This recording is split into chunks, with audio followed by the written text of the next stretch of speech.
हाँ जी बच्चों, तो जैसा इस सेशन का टाइटल है ना, बिल्कुल वैसा ही सेशन होगा। ग्राफ के बेटा इसमें शानदार सवाल होने वाले हैं, मजा आ जाएगा आपको। ठीक है, ग्राफ कौन से चैप्टर का? मोशन इन 1D का। अब देखो, नॉर्मल ग्राफ तो आप सब जानते हैं, XT graph, VT graph, AT graph, उनके आप क्वेश्चंस देखते रहते हैं, करते रहते हैं, कोई इशू नहीं है। बट इंटरेस्टिंग मामला तब हो जाता है जब एटी, वीटी, एक्सटी छोड़ के A X graph, V X graph, A V graph, ऐसी चीजें आपके साथ पूछ ली जाती हैं। तो ऐसे ही कुछ क्वेश्चंस मैं आपको करवाऊंगा। अगर आप इन क्वेश्चंस का सॉल्यूशन है ना इंटरनेट में ढूंढने की कोशिश करेंगे तो आपको ज्यादातर क्वेश्चंस का बहुत ज्यादा मैथमेटिकल सॉल्यूशन मिलेगा। चलो ये वाला तो फिर भी छोटा सा है, न्यूमेरिकल क्वेश्चन है, बट बहुत सारे क्वेश्चंस का ना पूरे ग्राफ का मैथमेटिकल एनालिसिस मिलेगा, जिसको देख के आपको बड़ा डर लगेगा। लेकिन मैं इन सारे क्वेश्चंस को जो भी आज कराने वाला हूं बड़े लॉजिकल तरीके से कराऊंगा, और आपकी जो ग्राफ की बेसिक अंडरस्टैंडिंग है, मोशन एंड 1D की बेसिक अंडरस्टैंडिंग है, आप उससे उन क्वेश्चंस को करना अच्छे से सीख जाओगे। पहले एक बेसिक क्वेश्चन से शुरू करते हैं कि वेलोसिटी और डिस्प्लेसमेंट ग्राफ मुझे गिवन है और पूछ रहा है कि क्या पूछ रहा है, देखो आपसे पूछ रहा है एक्सेलरेशन, है ना, एक्सेलरेशन एट डिस्प्लेसमेंट 3 मीटर, मतलब जब डिस्प्लेसमेंट 3 मीटर है तब आप एक्सेलरेशन निकालो। अब आप देखेंगे 3 मीटर डिस्प्लेसमेंट ये रहा, इसके करस्पॉन्डिंग ग्राफ में पॉइंट ये वाला आएगा। इस पॉइंट का आपको देखो स्लोप दिया हुआ है, मतलब एंगल दिया हुआ है उस पॉइंट का, कितना एंगल दिया है? 60 डिग्री, है ना। टेंजेंट का स्लोप निकालने के लिए तरीका दिया हुआ है। मैंने बोला देखो भाई, अगर v और s का वेरिएशन है तो एक्सेलरेशन का हमने एक फॉर्मूला पढ़ा है बेटा, v dv by ds, dx भी लिख सकते हो, ds भी लिख सकते हो, है ना, डिपेंड करता है, v dv बाई ds। अच्छा, v क्या है इसमें? स्पीड है, और dv बाई ds क्या होगा? Slope of this given graph. भाई स्लोप क्या होता है? dy बाई dx, यहां y में क्या है? v, तो ये बनेगा dv अपॉन ये बनेगा आपका ds, है ना, dy बाई dx। ठीक है बेटा, अब देखो ये स्लोप हो गया, अब हम निकालते हैं एक्सेलरेशन की वैल्यू। तो पहले हम बोलेंगे वेलोसिटी, तो 3 मीटर के करस्पॉन्डिंग वेलोसिटी कितनी बेटा? ये रही वेलोसिटी, 4 मीटर पर सेकंड दी हुई है ना। 3 के करस्पॉन्डिंग देखोगे 4 मीटर पर सेकंड दी हुई है, तो वेलोसिटी तो हो गया बेटा 4 इंटू। अब आते हैं स्लोप के ऊपर। तो स्लोप, पहली बात तो बेटा कि स्लोप ना नेगेटिव है, देखो ऐसे जा रहा है, नेगेटिव है, और इसकी वैल्यू कितनी होती है? तो स्लोप होता है tan थीटा, तो 60 डिग्री, है ना, तो हम लिखेंगे tan 60 डिग्री। ठीक है, अब tan 60 की वैल्यू कितनी होती है? √3, तो आंसर आ जाएगा सीधा सीधा 4√3। हालांकि नेगेटिव भी देना चाहिए था, बट उनको इंटरेस्ट नहीं है नेगेटिव पॉजिटिव में, उन्होंने सिर्फ और सिर्फ आपसे मैग्नीट्यूड पूछ रखा है। ठीक है, हो गया, क्वेश्चन खत्म हो गया, है ना। तो v की वैल्यू और dv बाई ds की वैल्यू ये आपने यहां पे डाल दी बेटा। ठीक है, डन डन एंड डस्टेड। चलो इजी पीजी लेमन स्क्वीजी, आइए आगे क्वेश्चन करते हैं एक और। अगला क्वेश्चन, अच्छा ये तो बहुत सिंपल क्वेश्चन है, ये वाले नहीं करा रहा मैं ना, अच्छे क्वेश्चन, शानदार क्वेश्चन मैंने बोले हैं, शानदार ही करवाऊंगा। इसमें क्या करना होता है? वेलोसिटी निकालना है और डिस्प्लेसमेंट टाइम, नॉर्मल सा ग्राफ दिया है, इसका स्लोप आपको वेलोसिटी देती है ना।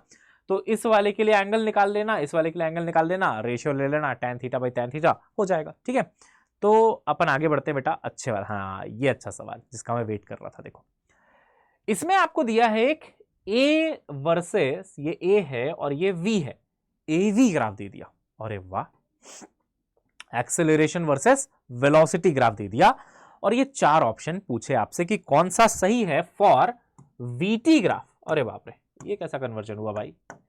एवी से मेरे को क्या बनाना है? एवी से वीटी बनाना है। अच्छा, इसको अगर आप गूगल में डालो, इस क्वेश्चन को डालते हो ना तुम लोग, है ना, या फिर सर्च करो कहीं पे भी, तो इसका बहुत हाईली मैथमेटिकल सॉल्यूशन तुमको मिलेगा, और लास्ट में दिखाएंगे कि अच्छा एक्सपोनेंशियल ग्राफ बनना चाहिए।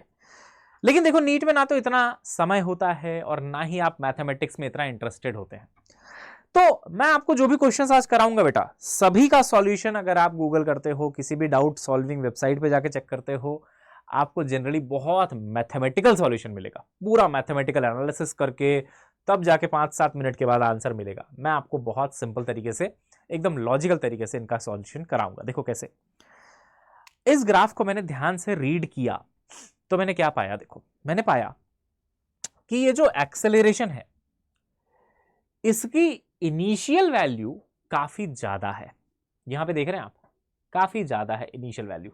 एक्सेलरेशन का ग्राफ देखो बहुत ऊपर है, जैसे जैसे वेलोसिटी बढ़ रही है वैसे वैसे ये एक्सेलरेशन देखो कम होता जा रहा है, नीचे आ रहा है ना। वेलोसिटी बढ़ाओ, इस तरफ बढ़ रही वेलोसिटी, हाँ, तो एक्सेलरेशन देखो यहां से यहां आ गया एक्सेलरेशन, यहां आ गया, यहां आ गया, अच्छा फाइनली यहां आ गया, जिसको हम कह सकते हैं एक्सेलरेशन 0 हो गया, है ना भाई। हाँ, तो पहले ज्यादा एक्सेलरेशन था बहुत, और धीरे धीरे धीरे धीरे धीरे धीरे कम होता आ रहा है, कम होता जा रहा है। ठीक, मैंने कहा अच्छा मेरे को जो वीटी ग्राफ बनाना है, इसका जो स्लोप होता है, वीटी ग्राफ का स्लोप, वो भी तो एक्सेलरेशन के बराबर ही होता है, वो भी तो एक्सेलरेशन के बराबर ही होता है। बिल्कुल सर, बिल्कुल सर, होता है सर। तो यार अगर एक्सेलरेशन कम हो रहा है, एक्सेलरेशन लीनियरली डिक्रीज हो रहा है, तो स्लोप को भी लगातार डिक्रीज होना पड़ेगा। देखो एक्सेलरेशन लगातार डिक्रीज हो रहा है, ऐसा नहीं कि पहले बढ़ा घटा, ऐसा कुछ नहीं है, लगातार डिक्रीज होता जा रहा है एक्सेलरेशन। अब मैं ऑप्शंस चेक करता हूं कि भाई अगर एक्सेलरेशन कम हो रहा है, स्लोप मुझे एक्सेलरेशन देता है, तो स्लोप भी कम होना चाहिए। पहला ऑप्शन उठाया मैंने, ए ऑप्शन, की क्या पता यही सही निकल जाए, देखते हैं। इसमें मैंने देखा बेटा कि इसका स्लोप बिल्कुल कांस्टेंट है, बिल्कुल देखो ये स्ट्रेट लाइन है, स्ट्रेट लाइन का स्लोप कांस्टेंट होता है, जबकि मेरे स्लोप को तो कम होना चाहिए था, लगातार कम होना चाहिए था स्लोप को। गलत हो गया, ये एलिमिनेट कर दो, खत्म कर दो। इसमें भी आप देखोगे तो अजीबोगरीब कुछ हो रहा है, स्ट्रेट लाइन दिख रहा है, फिर ये ऊपर भी चला गया, ये भी गलत लग रहा है। यहां पे देखोगे तो स्लोप पहले बढ़ा है फिर घटा है, पहले बढ़ा है फिर घटा है, जबकि मेरा स्लोप तो लगातार कम होना चाहिए। देखो इसमें स्लोप देखो ना, पहले 0 था, फिर स्लोप बढ़ा, एंगल बढ़ा, फिर देखो एंगल घटने लग गया, पहले बढ़ा फिर घटा, ऐसा थोड़ी हो रहा है, मेरा तो लगातार स्लोप घटना चाहिए। डी ऑप्शन को देखो आप, इसका अगर आप स्लोप निकालोगे, शुरू में बहुत बड़ा एंगल है, बहुत बड़ा एंगल है, थोड़ी देर बाद आपने देखा तो एंगल थोड़ा छोटा हो गया, मतलब घट रहा है स्लोप। थोड़ी देर बाद और आपने देखा यहां पे और घट गया, और यहां आते आते तो ये 0 भी हो जाएगा, क्योंकि ये ऐसे जाके ऐसे गया है। यार ये परफेक्ट लग रहा है मुझे, क्योंकि स्लोप घटना चाहिए था, स्लोप घटना चाहिए था, है ना। इसमें तो पहले ही स्लोप कांस्टेंट था, कांस्टेंट था, कांस्टेंट स्लोप तो हो ही नहीं सकता था, घटना चाहिए उसको लगातार। इसी एक ऑप्शन में लगातार आपको घटता हुआ स्लोप दिखाई दे रहा है ना भाई, है ना भाई, बिल्कुल सर, बिल्कुल। अच्छा इसमें देखोगे ना तो स्लोप नेगेटिव भी था, शुरू में नेगेटिव स्लोप था इस ऑप्शन में, जबकि एक्सेलरेशन तो पॉजिटिव है। तो अगर एक्सेलरेशन पॉजिटिव है तो स्लोप नेगेटिव कैसे हो सकता है? देखो ये नीचे कैसे जा सकता है, नीचे तो जा ही नहीं सकता, है ना भाई, बिल्कुल। तो ये गलत, ये गलत, ये भी गलत, सही आंसर है डी। अब आप लिटरली सेम चीज को गूगल में लिख लेना, सर्च कर लेना, आपको जो सॉल्यूशन दिया जाएगा, आपको ज्यादा कुछ समझ नहीं आएगा, चलो समझ में आएगा भी तो आप बोलोगे यार इतना लेंथी सॉल्यूशन, ये क्वेश्चन तो मैं छोड़ के जाऊंगा, ऐसा सोचोगे आप। क्योंकि इसका पूरा ना, इसका पहले इक्वेशन बनाया जाता है कि ये एक्चुअली स्ट्रेट लाइन है with positive intercept and negative slope, तो इसको आप ऐसा लिखते हैं कि a बराबर माइनस के वी प्लस सी, ऐसा लिखेंगे आप, y बराबर एम एक्स प्लस सी के फॉर्मेट में, और c की वैल्यू रहेगी कुछ a नॉट के बराबर। फिर आप इसको पूरा जो है इंटीग्रेट करेंगे, तब जाके आपको फाइनली ये इक्वेशन मिलेगा जो एक्सपोनेंशियल होगा। इतना करने की जरूरत नहीं है, लॉजिक अगर है आपके पास, आपका दिमाग चलता है लॉजिकली, आप कर लोगे इस क्वेश्चन को। तो डी। अभी एक ही नहीं बेटा, और करेंगे, है ना। अच्छा अगला क्वेश्चन देखो, इसमें मुझे दिया है बेटा v वर्सेस x का ग्राफ, साफ साफ दिख रहा है ना, v वर्सेस x। उससे मुझे बनाना है a वर्सेस x, ये a है ये x है, ये बेटा a है ये x है, ठीक है ना, a है और ये x है। अगेन देखो ये a है और ये x है, ठीक, ax ग्राफ बनाना है। मैं बोला चलो भाई बनाते हैं, कोई बात नहीं। अच्छा अब देखो हर क्वेश्चन में लॉजिक अलग लगाना पड़ेगा। पिछली बार मेरे पास कौन सा ग्राफ था, ए वी, तो मैंने कुछ और सोचा। इसमें क्या सोचता हूं, देखो अच्छा वेलोसिटी और डिस्प्लेसमेंट ग्राफ है, निकालना क्या है, एक्सेलरेशन विथ डिस्प्लेसमेंट। मैंने बोला यार यहां पे एक चीज जानता हूं मैं, क्या जानता हूं कि ए जो होता है वो होता है v dv अपॉन dx, और यहां सर होता तो है। अच्छा vx ग्राफ में जो dv बाई dx होगा वो क्या बता रहा होगा सर, वो तो स्लोप बता रहा होगा, है ना भाई, dv बाई dx क्या बता रहा होगा, स्लोप। तो पहले स्लोप पे बात करते हैं, स्लोप कैसा है इसका। देखो it is a straight line, straight line, तो इसका मतलब slope is constant, constant very नहीं कर रहा, और नेगेटिव स्लोप है, देखो नीचे आ रहा है, नीचे आ रहा है, नेगेटिव है। तो मैंने स्लोप के बारे में 2 कमेंट मारे कि भाई पहला तो ये कि तू नेगेटिव है, दूसरा तू कांस्टेंट है ना। तो यहां पे जो भी वैल्यू आएगी dv बाई dx में, वो एक नेगेटिव कांस्टेंट वैल्यू होगी, लेट से -3 -4 -5 कुछ भी आएगी, मैंने -3 लिख दिया, मैंने -3 लिख दिया। नेगेटिव कांस्टेंट, कांस्टेंट क्या होता है 2 3 4 5 6 ये सब कांस्टेंट है। मैंने ऐसे तुमको समझाने के लिए -3 लिख दिया है ना भाई, कि मेरे को दिख रहा है कि स्लोप नेगेटिव है, नीचे जा रहा है और कांस्टेंट है। ठीक, तो a बराबर हो गया v इंटू -3, a बराबर हो गया v इंटू -3। अब मैंने v पे फोकस किया, मैंने बोला यार v की वैल्यू ना पहले तो बहुत बड़ी दिख रही है, देखो बहुत ऊपर तक है, लेट्स से कुछ 10 है, लेकिन उसके बाद देखो यहां आते आते शायद 8 हो गई, यहां आते आते शायद 6 हो गई, यहां आते आते शायद 3 हो गई, यहां आते आते शायद 0 हो गई। तो वेलोसिटी ऐसे वेरी कर रहा है, तो सोचो एक्सेलरेशन कैसे वेरी करेगा। जब वेलोसिटी 10 थी तो यहां 10 रखो, तो 10 इंटू -3 एक्सेलरेशन आया -30। फिर सोचो जब वेलोसिटी 8 हो गई होगी, 8 थोड़ी देर के बाद 8 हुई ना, तो 8 इंटू -3 8 24 यानी कि -24।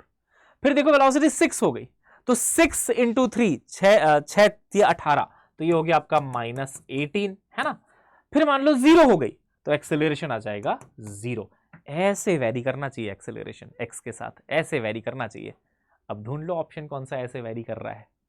इसमें देखो एक्सेलरेशन नेगेटिव तो है बट कांस्टेंट है, कि अगर यहां -30 तो पूरा -30 है, गलत बात। इसमें देखो पॉजिटिव एक्सेलरेशन, पॉजिटिव तो कहीं नहीं दिख रहा मुझे, क्योंकि ये वैल्यू नेगेटिव है, स्लोप की वैल्यू नेगेटिव है, तो किसी भी वेलोसिटी की वैल्यू को पॉजिटिव मतलब नेगेटिव ही बना देगी, क्योंकि सारी वेलोसिटीज तो पॉजिटिव वैल्यूज में है ना, पॉजिटिव साइड में है, तो आंसर तो नेगेटिव ही आना है, पॉजिटिव वाला तो हो ही नहीं सकता। ये देखो ये भी पॉजिटिव हो ही नहीं सकता, पॉजिटिव तो हो ही नहीं सकता। इस ऑप्शन को देखो आप, सी ऑप्शन को, यहां पे बहुत बड़ी नेगेटिव वैल्यू है, हो सकता है -30 होगी वो, बिल्कुल ठीक। उसके बाद देखो -24, यहां पे देखो -24, अरे हाँ, फिर -18 और फिर 0, ये सेटिस्फाई कर रहा है सी ऑप्शन। कोई मैथमेटिक्स करने की जरूरत नहीं पड़ी, वरना इसका भी पूरा एक प्योर मैथमेटिकल फॉर्मूला बनाया जा सकता है ग्राफ का, जरूरत ही नहीं है आपको, है ना। इस तरीके से अगर आप एनालिसिस करना सीख लें ग्राफ की, तो आपका काम आसान हो जाएगा बेटा, ठीक है। अब देखो एक और सवाल करते हैं ना, एक और करते हैं। देखो इसमें बोला गया कि ये v है और ये x है, ठीक है ना, vx, again just like previous question, vx था, यहां भी vx है।